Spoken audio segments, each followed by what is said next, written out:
Spider-Man. Hey, everybody. Welcome to another one of these. It's been a little while, but we're back, and we're here with The Amazing Spider-Man, issue number 10. Right off the bat, I'm just looking at this, and this cost 12 cents when it came out. If Biff Tannen had a fucking brain in his head, like, why would you're like, I'll make these bets with this sports almanac, when you're like, or you could just go buy a bunch of fucking comics off the rack. I mean, 12 cents. You could buy out every issue you could find of this and then bring them to the present, sell them on eBay, and everything would be great, right? Plus, if you bought like a bunch of Amazing Fantasy 15s, brought them to the present, they're in great condition, and they would have been super rare because it's like you took 25 more of them out of circulation. It's the perfect plan. Biff, you're an idiot. I know this may come as a surprise to somebody, but I don't think Biff Tannen was the evil genius we thought he was. He may have been a fool. In this issue, we introduce a group of baddies known as the Enforcers. Never has anyone fought such merciless foes as the Enforcers. Which I don't really... I feel like that's not... I feel like it should say, never has anyone fought foes so merciless as the Enforcers, or something. It makes it sound like the Enforcers are fighting a merciless foe. I have the Marvel Encyclopedia here, open to the Enforcers page. So we're in March 1964. Their base is New York City. Members and powers. Now, in this early stage, there are some extra... there are only 3 Enforcers, plus the big man, who's in charge, and some others show up later. So right now, we've got Fancy Dan, who's a judo and karate expert and has a nice line in Suits, too. That's in the encyclopedia. Montana, who's proficient with a lariat. And Ox, who's not super strong, but very strong. This is an important... Whoever wrote this encyclopedia, I think, has a bit of a sense of humor. Because they're like, let's make a distinction between not super strong, but very strong. And just let people figure that out for themselves. Just like, I don't know. He's not the fucking Hulk, but he's a pretty strong dude. The Enforcers can give most superheroes a run for their money. Although they have been defeated by Spider-Man a number of times, he has required the help of others to overcome them, calling on the NYPD, the Human Torch, or the reformed Sandman. Initially employed by the Big Man during his bid to control New York's underworld, the Enforcers have also worked for the Green Goblin and the Kingpin, until he was overthrown, forcing them back into the muscle-for-hire market. Now, there are also some that show up later, including Snake Marston, who entwines his body around objects and people, and Hammer Harrison, who's an expert boxer and unarmed combatant.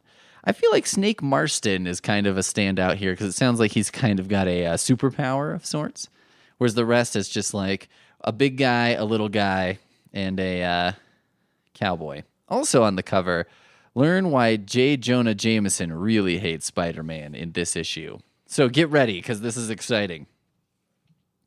So we flip open, and we've got this page. It always has, where it's kind of like sums up the story and everything, and we get a good picture of the Enforcers. And the big man who's standing there, here's what's great.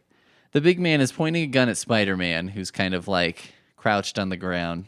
And the big man has his empty hand just sort of on his hip. You know, he just looks so fucking bored. He's just like, oh, God, another day of this. But I'm very fascinated by Fancy Dan on this page and throughout the book. Ox is just a big, huge guy, right? His fist is the size of his head, which is also giant.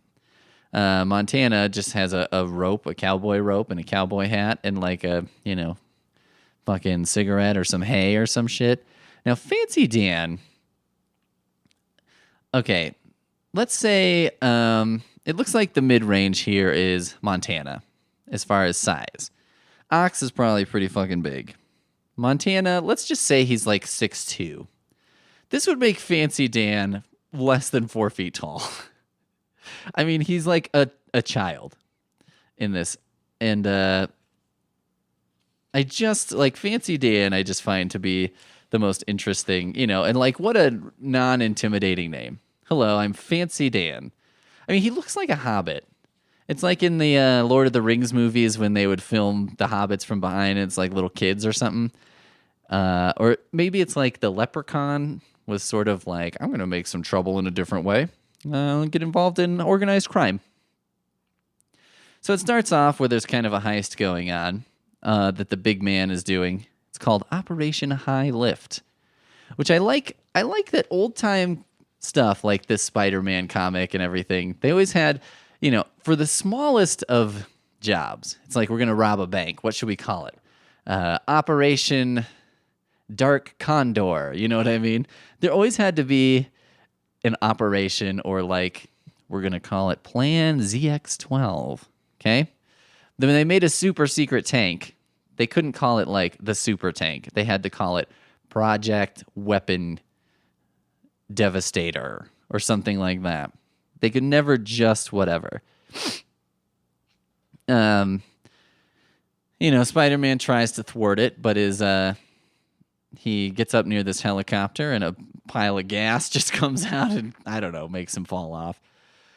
And I sure won't win any medals for the dumbhead way I muffed that job. Which sometimes, too, I wonder, okay, so there are these old-time terms like muffed, which I've always known muff as, vagina. And so I really vagina'd that job. And then, like, boner was a thing they said back then, like, oh, what a boner. I always wondered if those things, I think they must have had some of the meaning they have today. And if so, if the people who wrote this stuff were like, I can get away with putting muff and boner in here, and I'm going to. Fuck off. Right? And the best part is, we have these guys just standing around. They're just bystanders, who are like looking at Spider-Man. They're like, boy, he sure goofed that one up. What a clown, These have to be some of the ugliest looking extras. Like, it's just like the person who wrote this. The guy on the left, there's three of them. The guy on the left looks like a deformed Popeye. The guy in the middle just kind of looks like a generic fat guy. And the guy on the right looks like, who's the fucking guy from Casablanca? If he melted and his lips turned into giant fish lips. I mean, they are just profoundly ugly. It's amazing. It's like, and again, I can't tell if it was just they were like, oh, let's just make some guys real quick, and they're just like, oof, God. But I mean, I guess it's fine. But boy, are they hideous. So then we go back, we see the enforcers with the big man, and the big man is yelling silence at somebody, which is classic. That's how, if they're like, how do we signal that someone's a villain? Well, just have them yelling silence all the time, or you fool, or whatever, and then we'll know it's all good. And so then this is where we see sort of a demo of the enforcers. So we have Fancy Dan first. Though small, his footwork is so fast and dazzling that no one can lay a hand on him while he performs little odd jobs for me, such as this, beating the shit out of people. He's a master of judo and entitled to wear the coveted black belt, and he basically looks like he's punching some guy in the crotch, throwing people around, all the while smoking a cigarette in one of those fancy cigarette holders, which is pretty great. I mean, Fancy Dan is clearly like the most interesting of these three, right? Then you have Ox, who just basically punches these guys in the face. And then you've got Montana, who is like a cowboy. Show them, and he ropes them. In the hands of an expert like Montana, his lasso resembles a living thing, completely obedient to its master's will. Then you're sort of like, I guess like maybe the best lasso man in the world would be able to defeat a gunman, a poor gunman. I suppose that's possible. It's not the most outrageous thing, I guess, that I've seen in a Spider-Man comic, but fine. So then the enforcers are out making trouble, and J. Jonah Jameson is party to all of this, and he's talking to a guy, Foswell, who works at the Daily Bugle as a columnist, and he's like, Foswell, I want you to write a series of articles which will prove that the big man is none other than Spider-Man himself. And Foswell says, but we haven't any proof, Mr. Jameson. The police don't know who he is. And if you go out on a limb the way you did last month when you claimed he was Electro, and if you turn out wrong again, people will lose confidence in our paper. Jameson, quiet, I'll do the talking. Not quite silence. That's how you know Jameson's not the worst bad guy, because he just says quiet, not silence. And then we see a picture of Fancy Dan here near Peter Parker, and Fancy Dan looks to be a good 18 inches shorter than Peter Parker. So you're like, all right, Peter Parker is probably like 5'9" or something, right? So what does that put? I mean, that's in the just over 4 feet range or something like that. Anyway, through a complicated series of events, Spider-Man starts fighting some goons. He does make a giant fake spider out of web that he puts in a giant web, and he kind of is telling this guy like, "Oh, I'm gonna get this fake spider to come eat you or whatever." And the guy's like, "No, I'll tell you what you want to know," or something like that, which is hilarious because I'm like, Spider-Man, you're wondering why people think that you have like Ant-Man powers and shit. Maybe it's because you're doing exactly what Ant-Man would do. Maybe you got some culpability in this one. They have a fist fight. Spider-Man does a lot of punching and dodging. He punches Ox like right in the face, uppercut. It makes me wonder, I gotta believe, like, these bad guys must have no teeth left in their face, right? Or like I wonder about like a Luke Cage. Like he's getting shot all the time and his skin's impenetrable, but like wouldn't it knock your tooth out or something? I mean, wouldn't you just have to get a grill and just fake implanted teeth all the time? Some of these crimes must just all be about like, listen, I need to afford teeth so I can eat solid food. That's basically what's happening. That's all I'm about. That's all I care about. So, Spider-Man is, semi-defeated, but then he takes another crack at the enforcers. And they're, like, throwing barrels at him. They're throwing tires at him. It's American Ninja Warrior, basically. Ox is just throwing a shitload of tires at him, and he's, like, dodging through them and stuff like that. It's sort of like if the NFL has the Combine. If superheroes had a combine, it would probably look something like this. They're like, here's a bunch of barrels, here's a bunch of tires. Oh, I poured some grease on the floor. Let's see how you do. Ooh, now he's sliding on the floor like an ice skater. He's just basically beating the shit out of everybody, even Fancy Dan, who tries to judo throw him. But then, Spider-Man sticks to the wall and then throws, I don't know what he does, turns Fancy Dan upside down. And Dan's like, oh, shit. How do you handle that? So he beats the shit out of the enforcers because basically they're regular dudes. So that's kind of as you would expect. And, and finally, after he's had tires and barrels and things thrown at him, then finally the big man is like, maybe I'll just try and shoot him with my gun. And you're like, yeah, maybe that's a good idea. Like, why do you go, if you have a gun, and it's Spider-Man, so you're like, I mean, you can kill Spider-Man if you're a bad guy, as far as, like, legality goes, because it's like, well, what are they going to do? They're like, yeah, Spider-Man's not really operating legally either. I don't know. I feel like you could shoot a Spider-Man and just sort of be like, I mean, he fucking just came in here. If you can shoot some kid in a hoodie, surely you can shoot a Spider-Man. And you'll have the Daily Bugle on your side. Okay. So the big man gets away, but in a very Scooby-Doo-esque twist, turns out to be, what's his name? Floswell, right? It's like, oh my God, it turns out Floswell was him. The one new character in the book was him. This is always the problem on Scooby-Doo, right? You're like, I wonder who the bad guy is. Maybe the one character, is it going to be Fred this time? No? Velma? No? Oh, well, then it's probably going to be whoever's new. So, it turns out to be Floswell. They bust him. And then Jameson is like, God damn it. Well, I guess Spider-Man's not him. And here's what he says. When he's alone in his office, he's pounding his desk. Am I always to be thwarted, embarrassed, frustrated by Spider-Man? I hate that costume freak more than I've ever hated anyone before. I'll never be contented while he's free. All my life, I've been interested in only one thing, making money. And yet Spider-Man risks his life day after day with no thought of reward. If a man like him is good, is a hero, then what am I? I can never respect myself while he lives. Spider-Man represents everything that I'm not. He's brave, powerful, and unselfish. The truth is, I envy him. I, J. Jonah Jameson, millionaire, man of the world, civic leader.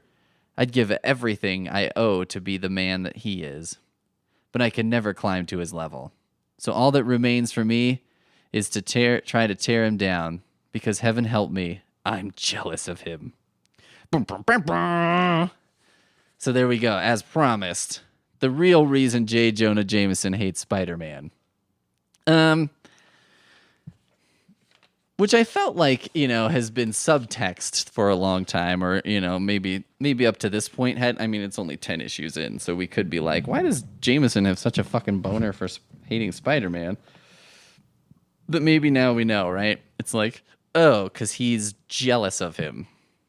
It does seem like it's a weird thing, because in this, Jameson is very, self-reflective. So he knows that he hates Spider-Man. He knows it's totally unfair. It's unfounded. And yet he's like, the only thing I can think to do is tear him down, because then I won't feel bad anymore, because there won't be this, good dude for me to compare myself to. You're like, I guess that's one way to go about it. It's the definition, right, of, I'm going to bring someone else down to make myself feel better. It's almost even worse, because he's like, I'm going to tear someone else down just so I don't feel shitty. But there you go, I guess. It makes him a little more villainous, maybe. A little more of an asshole. But quasi-sympathetic? Can I say that? Semi-sympathetic? Semi-pathetic? So I'll give him that. That's something, I guess. So issue 10, there we go. What's the importance of issue 10? Well, we've got some, we didn't really talk about it in the summary. Betty Brant is sort of involved with the mob, who's kind of a early Peter Parker love interest-ish. We've got the introduction of the Enforcers, which is like a third tier, probably, villain set. They kind of come as a set. I don't think... It seems like they almost had at the office, they're like, we've got these ideas for these bad guys. We've got this. What if Spider-Man fights a guy who's like a cowboy, Montana? They're like, how about this little judo expert guy? And then they're like, you know what? Let's just, when we have a villain who's not quite there, who we don't quite have enough, let's throw him on a team with a couple others. And then you're like, all right, well, a cowboy with a lasso is not that interesting, but when he's with a judo expert who has a pituitary gland issue, now we got something going, right?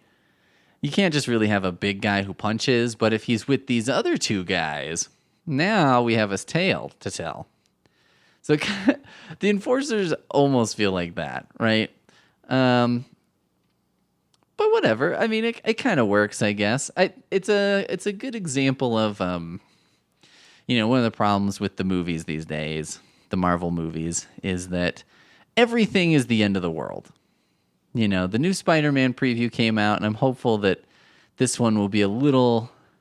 I like that the Spider-Man stories, especially in this time, are a little more micro, right? He's stopping the Vulture, who's just robbing banks and shit. The Vulture is not trying to poison New York City's water supply and kill everyone.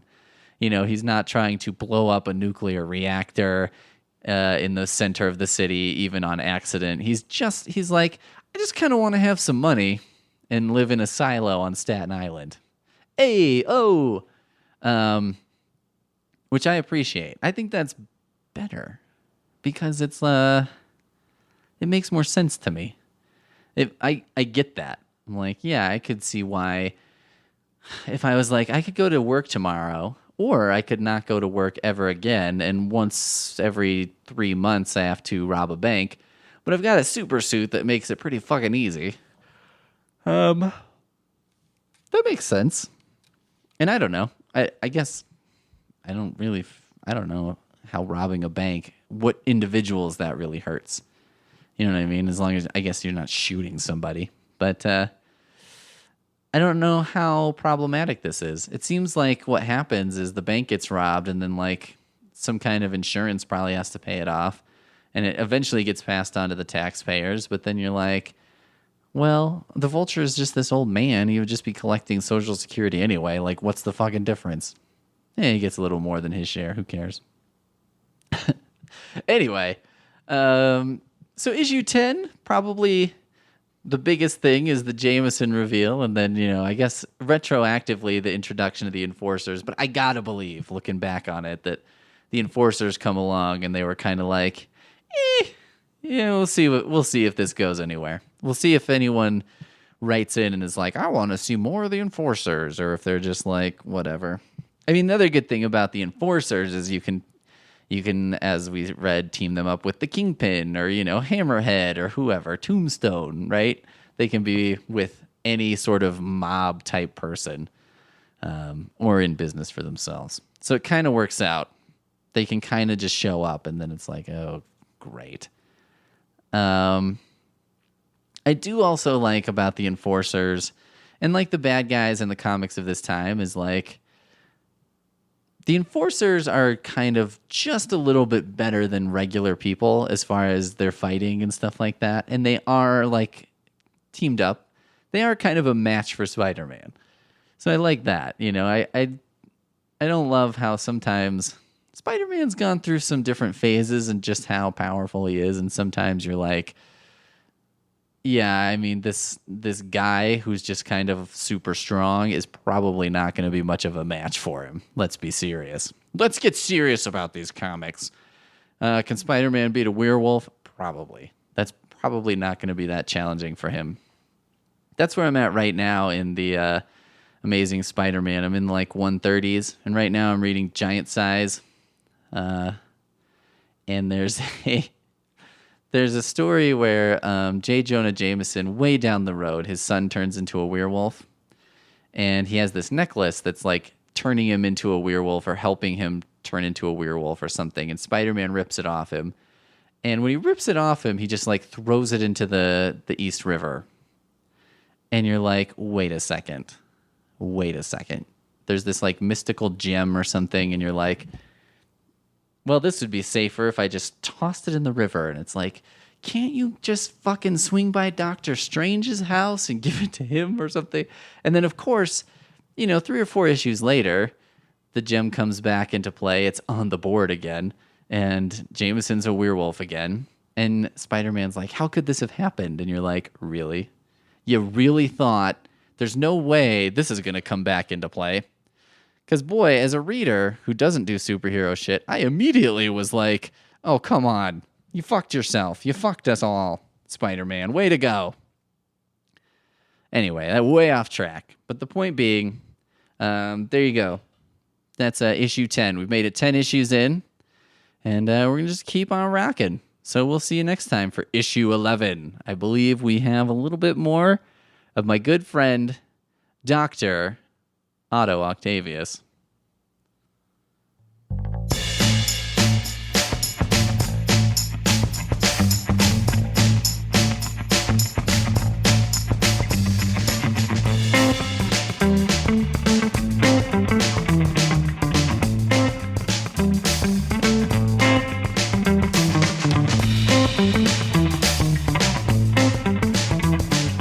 Climbs a tree just like a vine. Look out! Here comes the Spider-Man.